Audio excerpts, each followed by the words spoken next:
Você já se perguntou quem teriam sido os pioneiros? Quais as suas dificuldades, seus temores, o que eles enfrentaram para que nós pudéssemos conhecer a única e real verdade da salvação? Esta é a história da fé adventista no estado do Espírito Santo e você faz parte dela.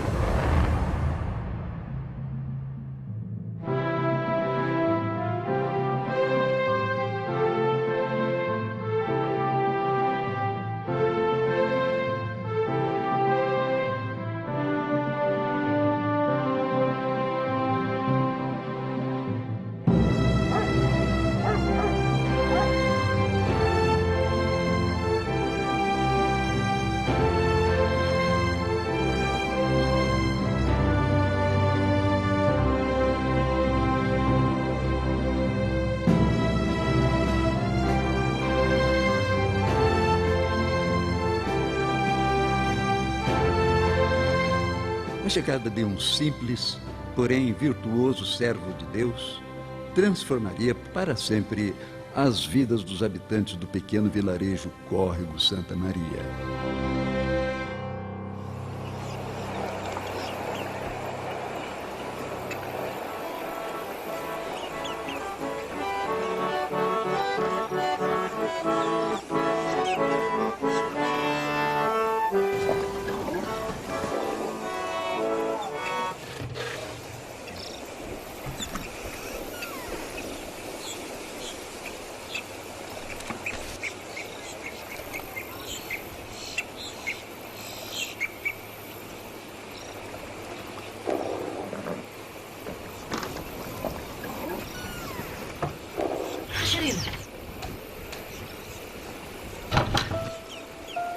Apesar da aparente indiferença dos moradores daquele lugar, Stauffer mantinha-se firme em seu propósito de levar a mensagem a todos quantos fosse possível.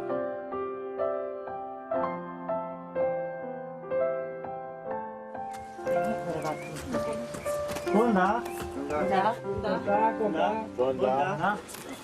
Ik ben al werkschaffen. Ik ben knecht Gottes. Ik wil komen, ik wil je toegewezen dat verkeerde tijd zeggen het over de waarheid op de wederkomst Christus. Wat denk je daarvan? Nou ja. Daar, we moeten kijken in. Ik word het woord moet je zien.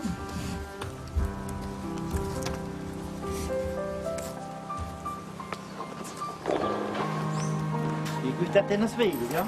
Ja, dat is het feest. Ik vind het vertrouwen.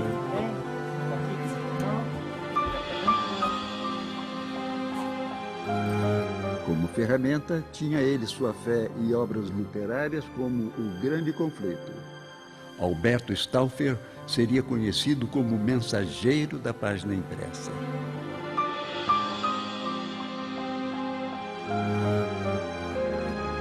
Ik ga dat lezen, hoe het teruggejoeg, wat de wederkomst Christus, hoe de waarheid, hoe dat wat je niet wist hebben. Dat vind ik dat zou je zeggen. Nou ja.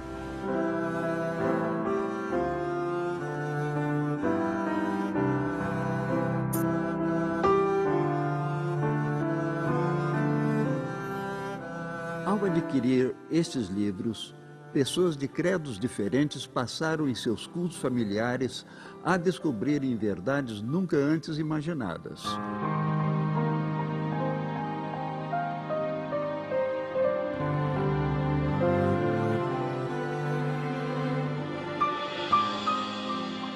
Pouco a pouco foram entregando suas vidas a Deus. Ik en mijn familie willen wat doen.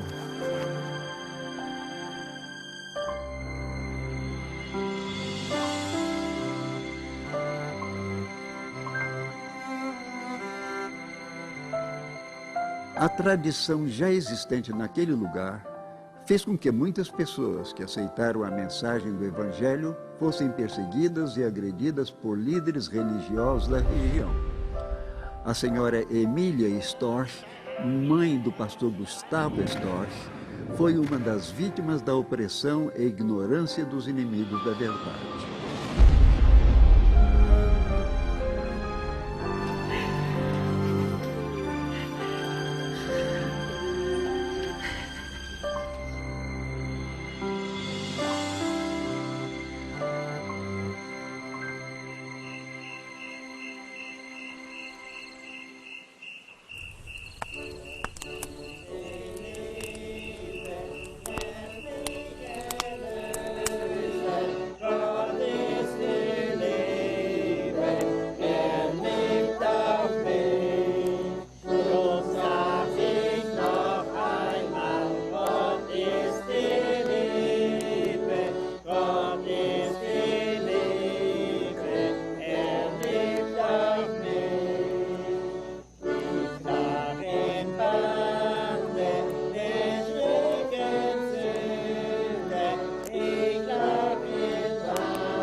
mesmo diante de tanto temor e desafios, Stauffer não desistiu e continuou a ensinar do amor do Mestre Jesus. Ich bin keine Prediger, aber ich will eine Prediger holen. Und wenn es vorkommen wird, dann wird auch in euch etwas passieren. Entusiasmados com as boas novas e cheios de alegria, eles aguardavam não apenas um homem, mas alguém que os remeteria à época do Pentecostes.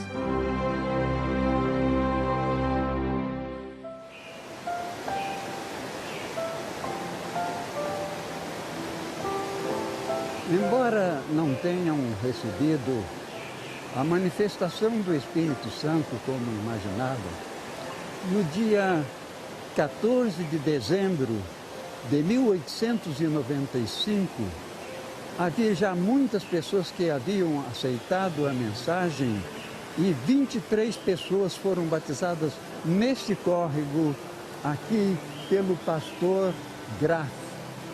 Estamos no lugar denominado Santa Maria de Jetibá, onde foi instituída a primeira igreja adventista no estado do Espírito Santo.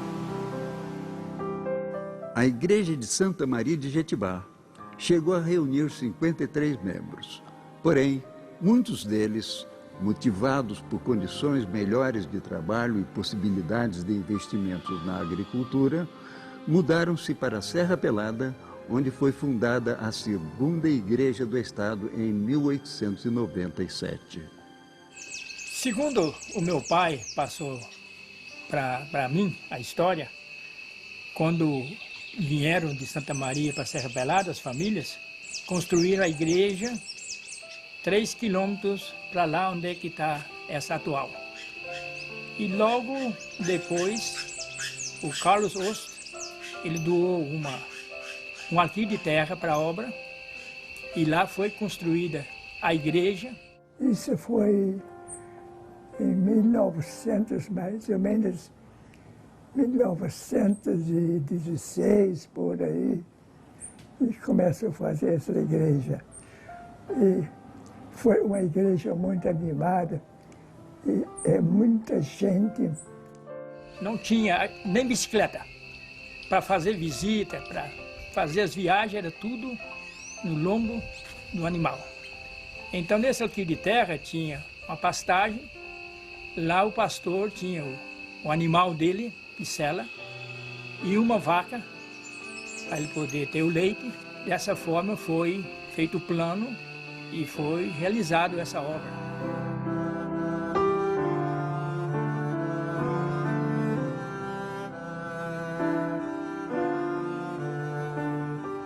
Esse é o cemitério onde meus pais estão sepultados. Espero revê-lo em breve, quando Jesus vai voltar. Na primeira ressurreição posso encontrá-lo. Aqui a minha mãe, Emília Storck, e aqui o meu pai, Guilherme Storck.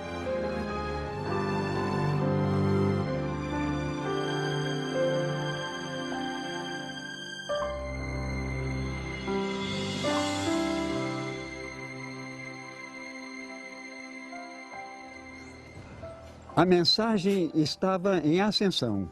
Logo, novos grupos começaram a surgir. O vilarejo Córrego Manteiga era o mais novo cenário da palavra de libertação. A terceira igreja do estado e também do terceiro grupo escolar da educação adventista no estado do Espírito Santo.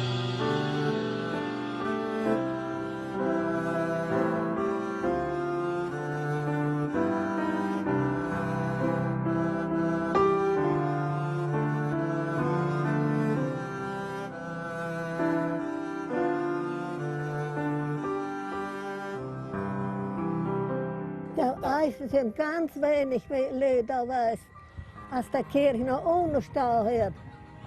Toen is een als te veel was, dan zijn ze weer trekt alle naar Noord, immer naar Noord heen. Weil dat immer weniger. Dann ging da ganz ohne Eid und hier Spauven anfangen, dann wird das sehr wenig. Aber hier wird das doch terecht krijgen, und das bleibt das noch.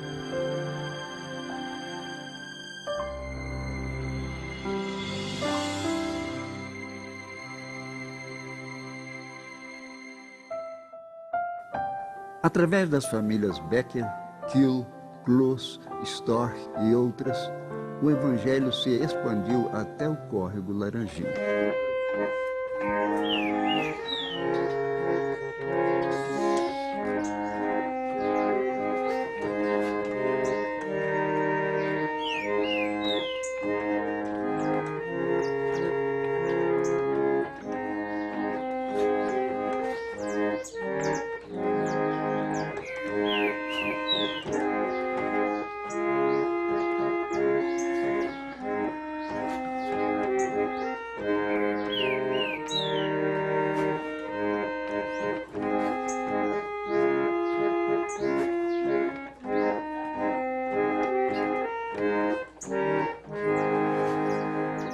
Aqui, então, meu pai começou a serrar madeira com a filha dele, que é um serviço pesado, né? De serrar com a, né? Aí a minha tia arrumou os filhos dela, que era católico, falou, não faz isso com suas filhas não, de domingo os meus filhos vão ajudar a serrar madeira. Então, essa igreja foi feita de madeira, né? E aqui tinha muita gente depois, né? Tinha aqueles manos, mas sempre estava cheia a igreja. E depois eles mudavam para outros cantos, para o norte.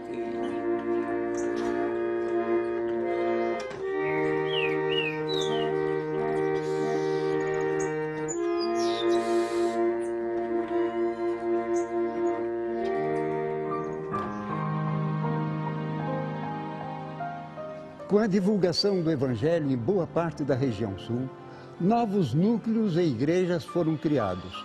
Uma região ganhou destaque na fé adventista do estado, o Córrego Ribeirão. Deus vos guarde em seu eterno amor, bem unidos e contentes. Ribeirão foi um celeiro de obreiros, como Paulo Stabenow e o pastor Paulo Simão Seidel, que veio da Alemanha para o Brasil ainda menino e se considerava capixaba de coração. Pastor Seidel ajudou a difundir o Evangelho em várias regiões do país, sendo também o pioneiro das lanchas missionárias no Rio São Francisco. Mais tarde, o norte começou a ser desbravado por famílias que para lá se mudaram para novas perspectivas de vida e para terem outras oportunidades de mudanças para melhor.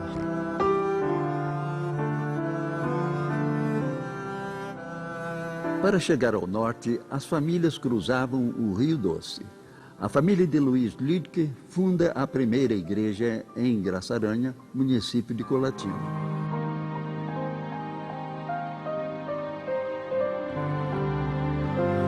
Nascendo do Manteiga, dia 13 de junho de 1935, e chegamos aqui em Graçaranha, onde nós estávamos morando, no dia 18 de junho. Levou quase uns seis dias para chegar lá. E aí não tinha igreja, reunia na casa do Adolfo Verbena, mas estava o projeto já para fazer a igreja. Em 1935, 13 de junho, nós saímos de lá, o papai tinha pouca terra. E a coisa, e nós ia chegando no crescimento. Eu estava com 9 anos, meu irmão estava com 11 e pouco a idade. Aí o papai resolveu vir para o norte, porque aqui tinha mais terra, né? E então ali começou a construção da igreja, pregação do evangelho. E o pastor que tomava conta naquela época lá era o Streithorst.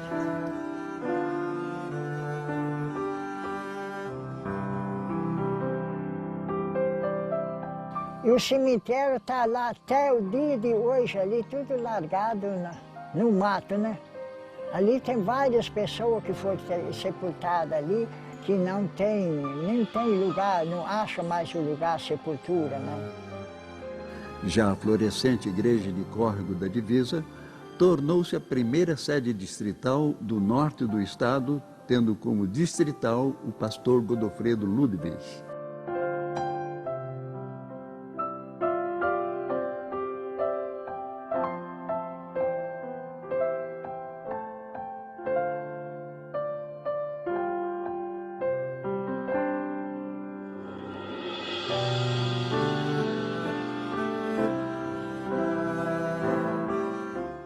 Cumprindo o ide de Mateus 28:19, pessoas cheias do Espírito de Deus levam a mensagem de fé, esperança e amor ao próximo a corações desejosos da água da vida.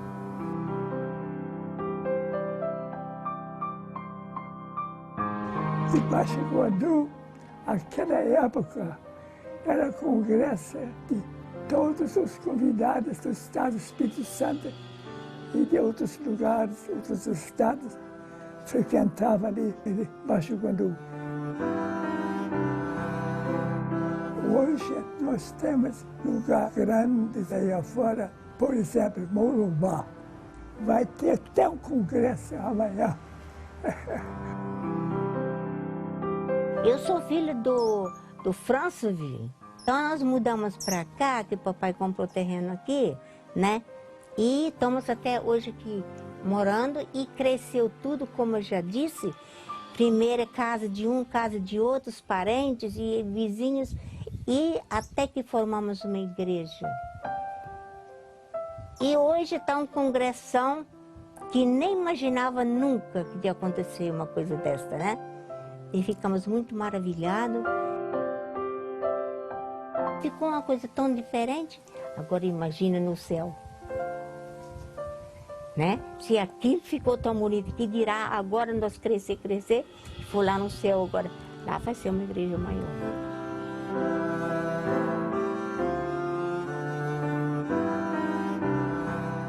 Em 1937 é realizada a primeira escola sabatina em Colatina. Já em 1962, na mesma cidade, é inaugurado o EDESA, Educandário Espírito Santense, uma forte ferramenta para testemunhar os princípios e valores da fé adventista.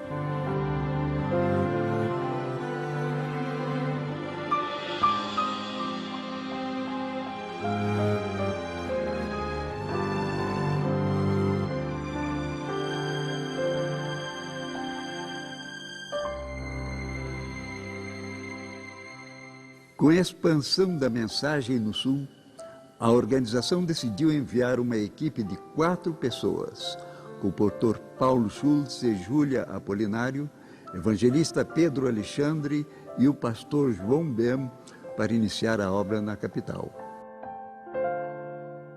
Um nome que fez parte dessa história é Joaquim de Souza Porto, que foi o único comportor da Grande Vitória em meados dos anos 20 e, como muitos outros, deixou marcas de sua fé até hoje lembradas.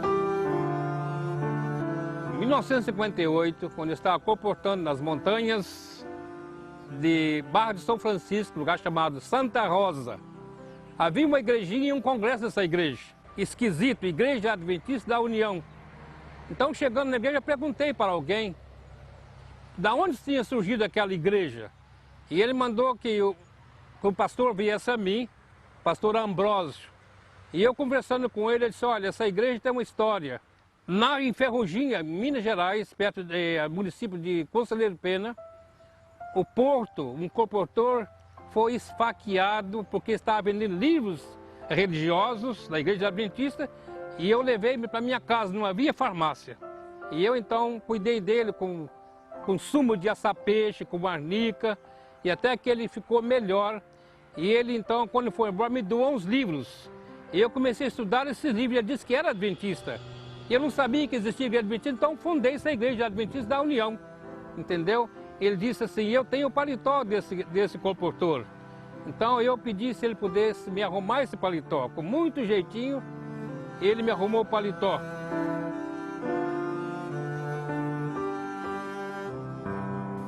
A Missão Rio Espírito Santo, como era denominada, abrangia todo o Espírito Santo, parte dos estados do Rio de Janeiro, Bahia e Minas Gerais. Na Grande Vitória, 3 igrejas permaneceram únicas durante mais de 3 décadas. Igreja de Campo Grande, Igreja de Vila Velha e a Igreja de Vitória, localizada na Rua Graciano Neves, que também foi sede do campo, que a partir do ano de 1955 foi organizado como Associação Espírito Santense. Eu tive a oportunidade de conhecer o pastor Bem, que veio em 1919 para cá com uma equipe de obreiros e alugaram um lugar na cidade de Alta em Vitória, na rua Pedro Palácios. E ali então fizeram os trabalhos, né? A mensagem foi pregada e algum tempo depois, algumas pessoas ali se converteram, se juntavam depois, chegou a se juntar também com outras de Vila Velha, que se reunia numa árvore lá chamada Quixadá. Cada sábado se reuniam ali, não tinha igreja. Eu sei que em 1920 e pouco, a missão teve como escritório Vila Velha, ali, um lugar que tinha casa, e muitos de Vitória vinham ali, né? Mas depois de Vitória eles fizeram, depois veio a Rua Graciano Neves, foi construída a igreja lá. Meu pai, Zacarias Francisco Dourado, foi colportor. Ele entendeu de ir levar o evangelho a Campo Grande. Tomou a família num sábado de manhã e os recursos eram muito parcos e nós andávamos muito a pé. Nós alcançamos então Campo Grande e lá o meu pai pediu a um cidadão nordestino para permitir fazer uma escola sabatina na casa dele. Eu, meu pai, com meus irmãos, ajudamos a carregar um pouco de madeira nas costas, vindo lá de Itacibá. Eu sei que aquela velha construção foi feita com muito sacrifício, mas em 1939 foi inaugurado, no mês de maio de 1939, e já como igreja organizada. É a obra de Deus e desses destemidos servos que não pouparam esforços e nem mesmo temeram que lhes tirassem a vida por amor a Cristo. E ao olharmos o futuro, temos a certeza de que esse trabalho ainda não terminou. Mas, unidos de mãos dadas, podemos caminhar ainda mais longe, cheios de esperança de que em breve Jesus voltará.